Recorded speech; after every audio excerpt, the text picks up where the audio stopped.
Hello everyone. So in the previous class we had a discussion on semiconductors. We had discussed that there are basically two types of semiconductor. One is your intrinsic semiconductor, and another is your extrinsic semiconductor. Intrinsic semiconductors are basically your pure semiconductors. On the other hand, your extrinsic semiconductors are basically your impure semiconductors. Okay, there are two types of impure semiconductors. One is your N-type semiconductor, and next is your P-type semiconductor. So next, after that, we'll be moving on to basically the position of the Fermi level. Okay, in the previous class only we had discussed about the Fermi direct distribution. So this Fermi direct distribution f of E, okay, is basically given by 1 by 1 plus e to the power t minus ef by k times t. Okay, so what is this Fermi direct distribution? It's basically a distribution function which gives us the probability of occupancy of a state.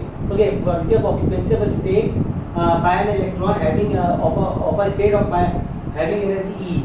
Okay, it's basically the probability of occupancy of a state having energy E by an electron at temperature T Kelvin. Okay, this temperature T is basically given in Kelvin. So it basically gives us the probability that what is the probability that an electron will occupy a state having energy capital E at T Kelvin. Okay, so this is just a distribution function which gives us the probability. Okay, so in the previous class only we had discussed that at T is equal to 0 Kelvin. Okay, if we discuss T is equal to 0 Kelvin, okay, then when E is less than EF, if E is less than EF, okay, this EF is basically a characteristic of the material. Okay, this EF is basically called the Fermi level.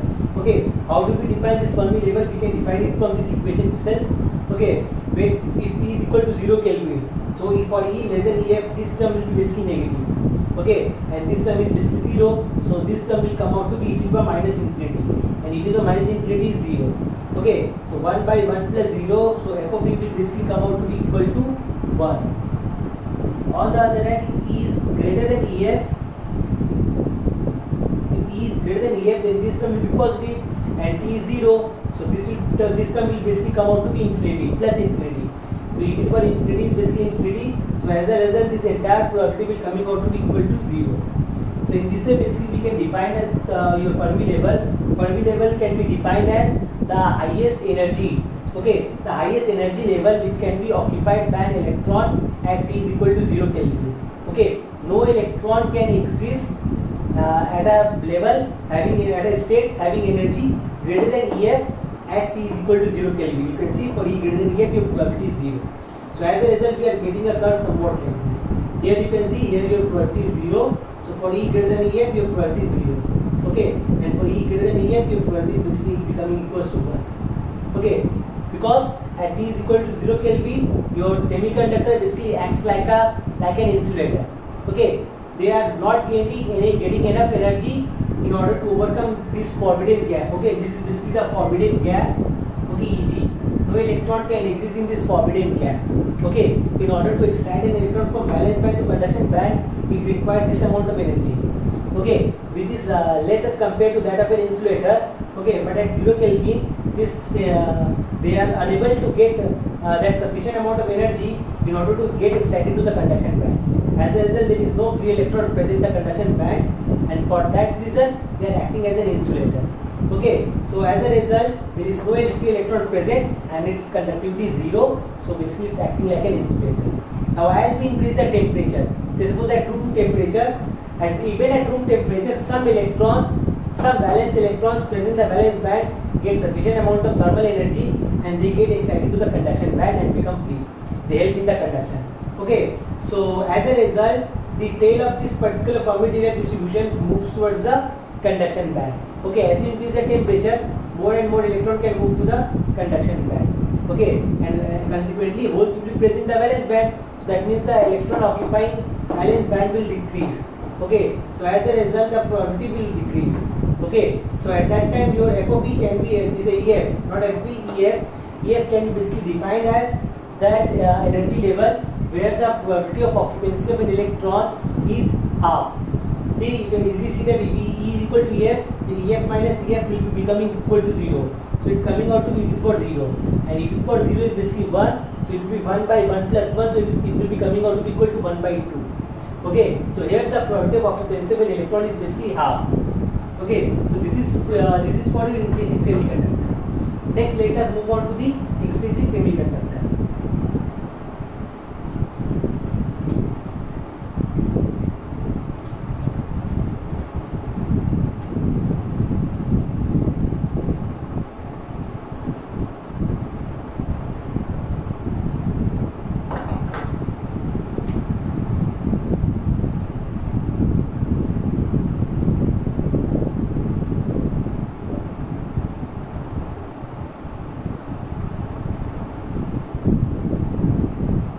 So as we had discussed earlier, there are basically two types of HTC semiconductor.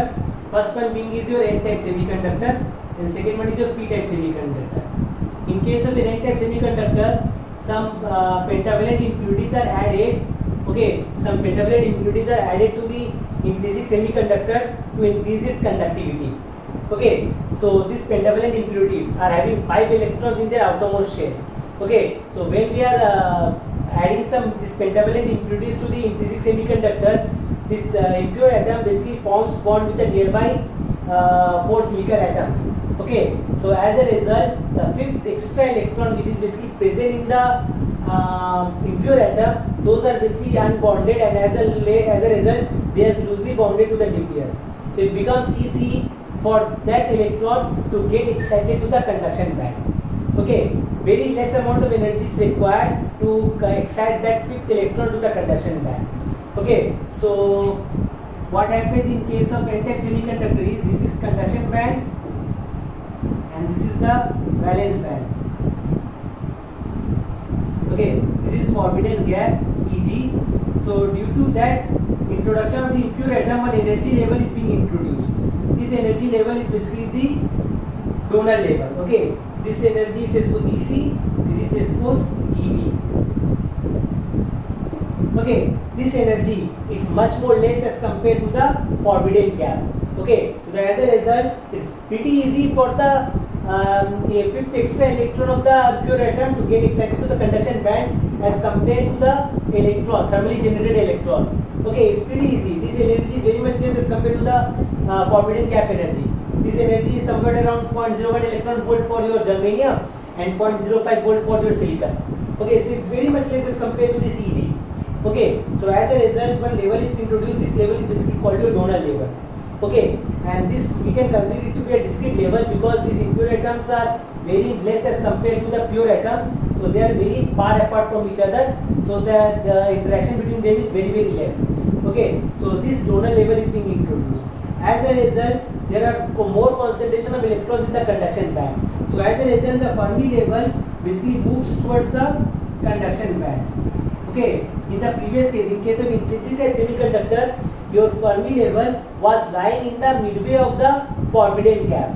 Okay, Fermi level was lying in the midway, but here your Fermi level is not lying in the midway. It is basically moving towards the conduction band. Okay, because more electrons will be present here. Okay, majority of the electron in the conduction band will be due to this particular donor atoms. Okay, so as a result, these electrons are the majority carried in case of your N-type semiconductor. Very less amount of electrons will be thermally generated electrons will be moving on to the conduction band. As a result, the concentration of electrons here will be less. Okay, so what we'll be getting is that if we draw the Fermi-Dirac distribution,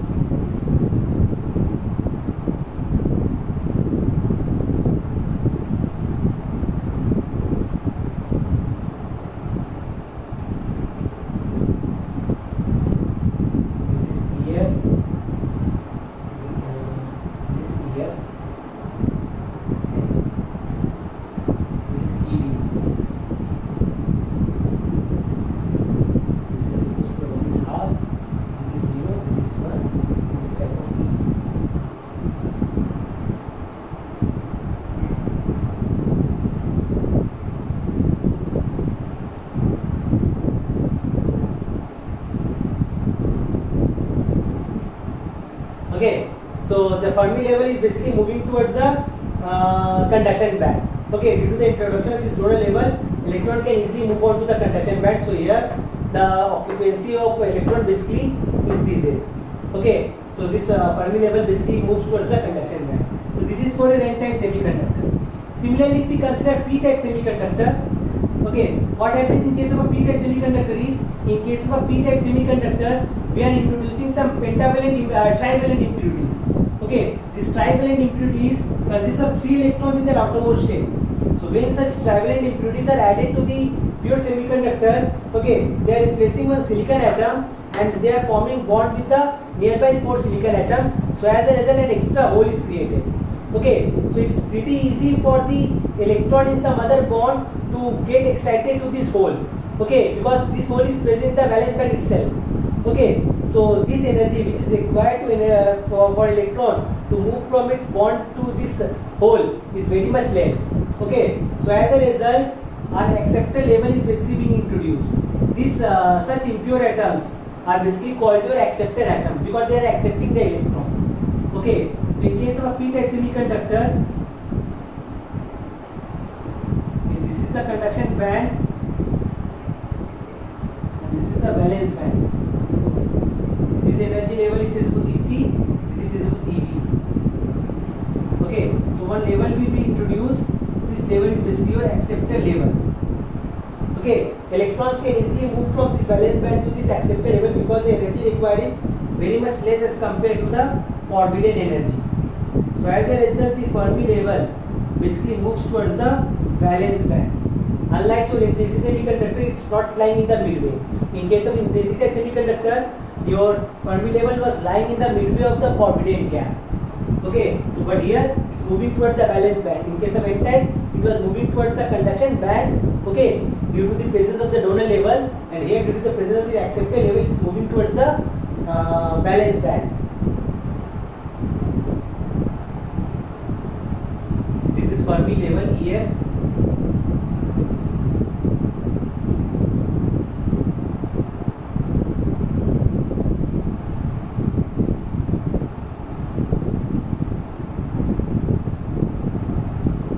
EF, this is EA.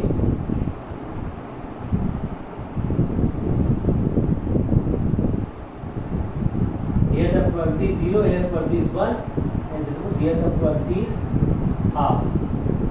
Here this is the plot of energy, and this is the plot of F. Okay, so E is equal to EF, not this one, sorry, this one, and E is equal to EF, your probability should be equal to half. Okay. Will basically come out somewhat like this.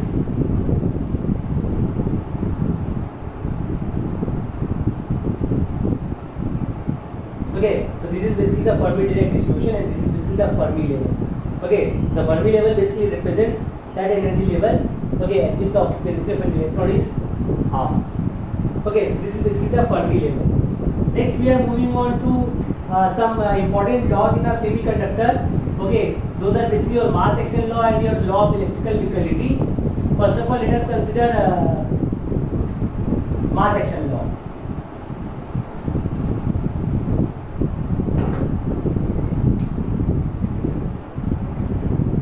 Mass action law, very important law.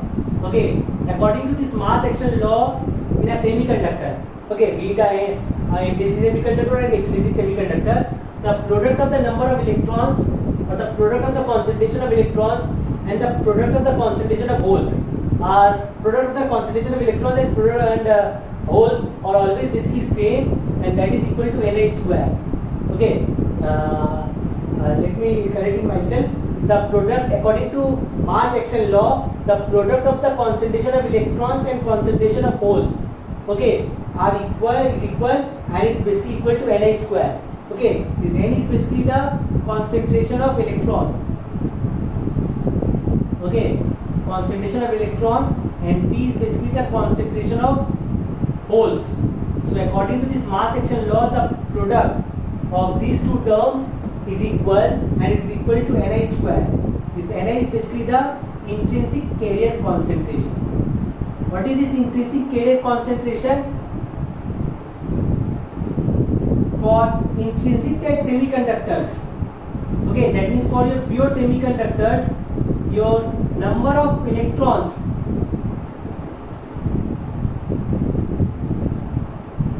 and number of holes are basically same. and that concentration is represented by Ni. This Ni is basically called the intrinsic carrier concentration. Okay, what is happening in case of intrinsic semiconductor is that we are not adding any impure atoms, just pure atoms are being present. Okay, so electrons are thermally generated. As soon as an electron is excited to the conduction band, okay, as soon as an electron is excited to the conduction band, a hole is being created.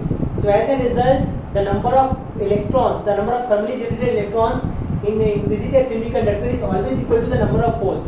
So concentration of electrons and concentration of holes will be always same in case of intrinsic type semiconductor, and that concentration is being represented by Ni, and this Ni is called the intrinsic carrier concentration.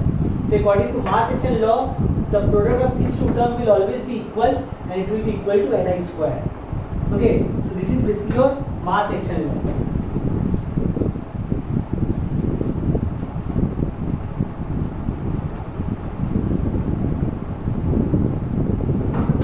Next is law of electrical neutrality.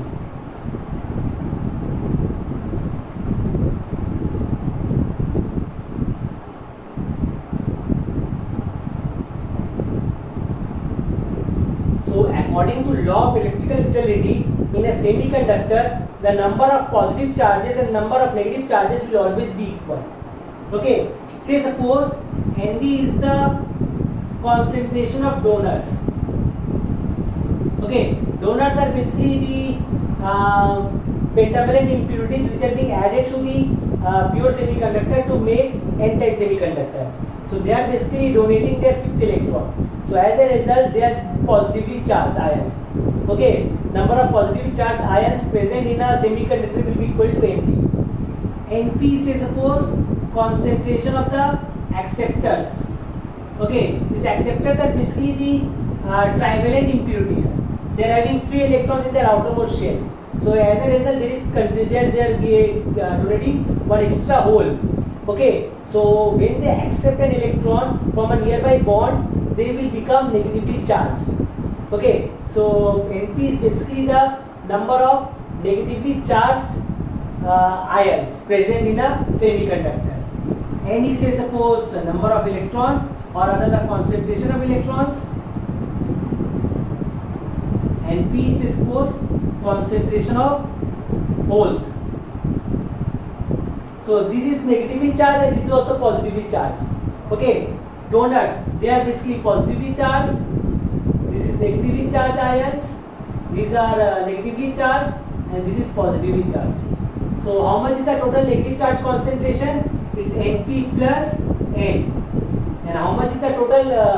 This is basically negatively charged. And how much is the total positively charged particles? It's basically Nd plus P. Okay, so this is basically called the law of electrical neutrality. Okay, so now if we consider an N-type semiconductor.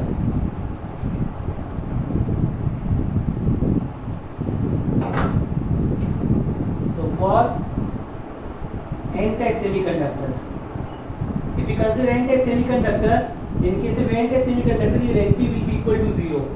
No acceptor atoms are being added, only donor atoms are being present. Okay, so as a result, your N will be equals to Nd plus P. Okay, your N will be simply equals to Nd plus P. On the other hand,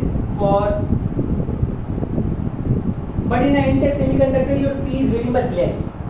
Okay, for N-type semiconductor, your P is very much less. So as a result, your N will be approximately equal to Nd. And for P-type semiconductors, your Nd will be 0. So as a result, we will be getting P is equal to Np plus N. But this N will be very much less as compared to this Np. So your P will be approximately equal to Np. So this is basically your law of electrical neutrality. Okay?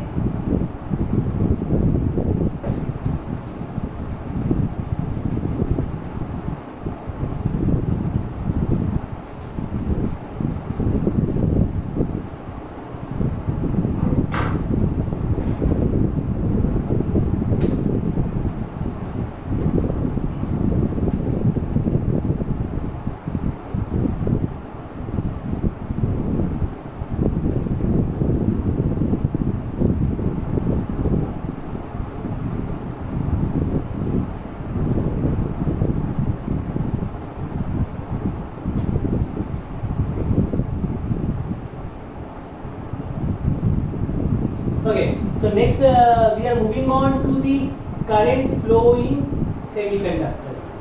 Flow of currents, okay, in semiconductors. So basically in semiconductors there are two types of current. Okay, two types of current conduction takes place. First one is basically called the drift current. Okay, what happens in case of a drift current? In a semiconductor, when we don't apply any potential difference across it, the electrons present in the conduction band move in a random fashion. Okay, they move in a random fashion. Okay, but as soon as we apply some potential difference across them, an electrical field is created. Due to that electrical field, electron starts to move in a particular direction with some constant velocity, and that velocity is basically called the drift velocity. So due to the flow of electrons and holes after the application of the electric field is basically called the drift current. Okay, so this drift velocity is directly proportional to the electrical field intensity. Okay, and if we remove this direct proportionality term and we add the constant of proportionality, we will be getting Vd is equals to mu times E. This mu is basically called the mobility of the carrier. This mu is basically called the mobility. Okay, so Vd is equals to mu times E. So now say suppose if we consider a cylindrical semiconductor, okay, having cross sectional area A, and say suppose its length is Vd. Concentration of electrons present in this cylindrical semiconductor is suppose N. Then what will be the total current I flowing through it? The total current I flowing through it will be given by N times A into Vd into E. Okay, this is the total current I which is flowing through it. So if I divide it by A, I by A will be getting it to be equals to N times Vd into E. So this I by A is basically called the current density J, and it's equal to N into E into Vd. Vd is mu times E, so mu times E. So this term is called the conductivity of the material, represented by sigma. Okay, so what we are getting is we are getting J is equal to sigma times E. This is a very important law which is basically your Ohm's law. Okay, this law is basically called the Ohm's law. It's the same as your V is equals to IR. Okay, so it's basically the differential form of the Ohm's law. Okay, V is equals to IR. Okay, so we are getting J is equal to sigma times E. So this is basically the Ohm's law. Now, in a semiconductor, there are basically two types of carrier. One is your electron, another is your hole. Okay, so this is for your, if you consider both, okay, we'll be getting a similar type of expression. Okay, so the total current density in a semiconductor will be due to electrons plus due to holes. Okay, both. Okay, so total current density will be the current density due to electrons plus current density due to holes. So current density due to electrons is given by N into E into mu n times E. Okay, I am representing the electron concentration by N and the mobility of electrons by mu n. Okay, this mobility is inversely proportional to the mass. Since electrons are having less mass as compared to your holes, okay, electrons are having more mobility as compared to your holes. Okay, that means your mu n will be greater than mu p. Okay, we are representing the mobility of holes by mu p. So here mu n will be greater than mu p because mass of electron is less as that of holes. So if I take this E times capital E to be common, we will be simply getting N times mu n plus P times mu p into E into capital E. So this is coming out to be equal to sigma times E. So here your sigma will be equals to N into mu n plus P into mu p times E. If it's an implicit type semiconductor, then your this N and P will be equal and it will be equal to Ni. So in that case we can take that term also to be common. So this is basically the current density due to this application of this electrical field. So the current which is flowing through a semiconductor due to the application of the field, electrical field, is basically called the drift current. Second type of current which basically flows in a semiconductor is basically the diffusion current. Okay, so even in the absence of some electrical field, a current can flow through the semiconductor. That current is basically called the diffusion current. Okay, so when does this current flow? Diffusion current.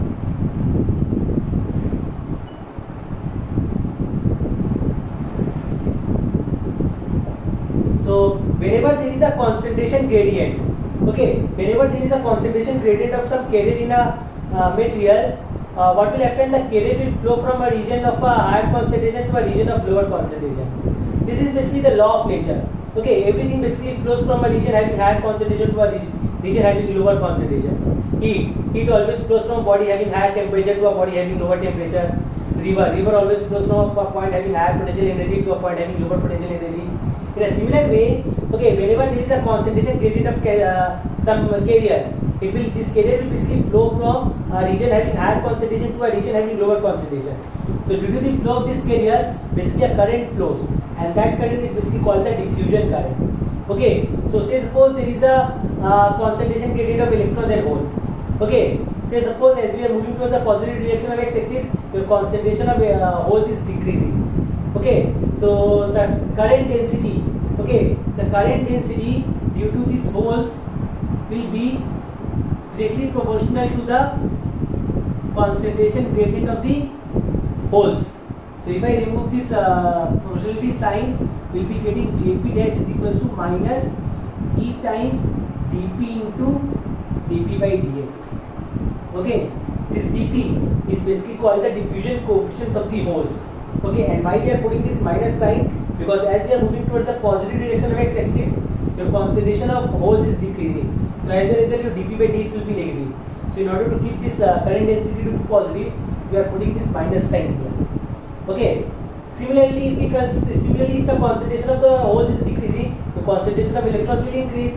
So as a result, the current density due to electrons will be E times dN into dN by dx. Okay, this dP and dN are basically called your diffusion coefficients of electrons and holes respectively. You can call it as diffusion coefficients as well.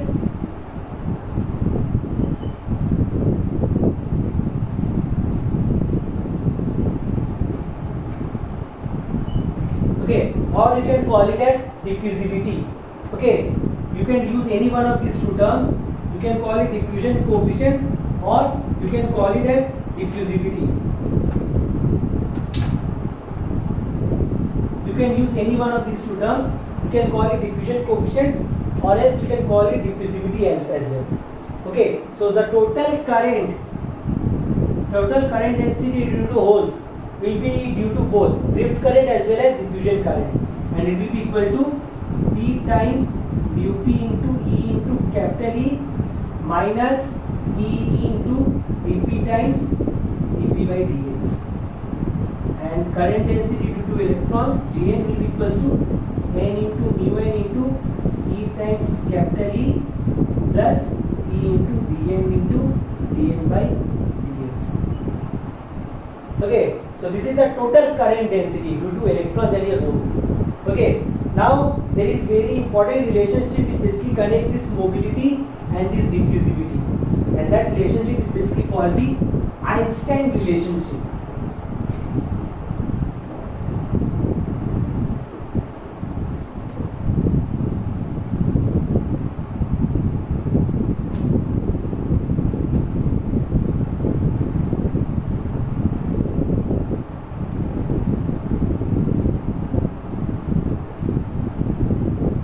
Okay, so Einstein relationship, very important relationship which basically connect this diffusivity and this mobility. So according to this Einstein relationship, dN by mu n is same as dP by mu p, and it is basically given by kT by E. Okay, this relationship is basically called the Einstein relationship. This K is basically the Boltzmann constant, this T is basically the absolute temperature, and E is the electronic charge. So at T is equal to 300 Kelvin, this will basically come out to be equal to 0.026 volts. Okay, so this is at 300 Kelvin. Okay, so this relationship is basically called the Einstein relationship. This is all for today. In the next class, basically we will be moving on to the PN junction diagram. Thank you everyone.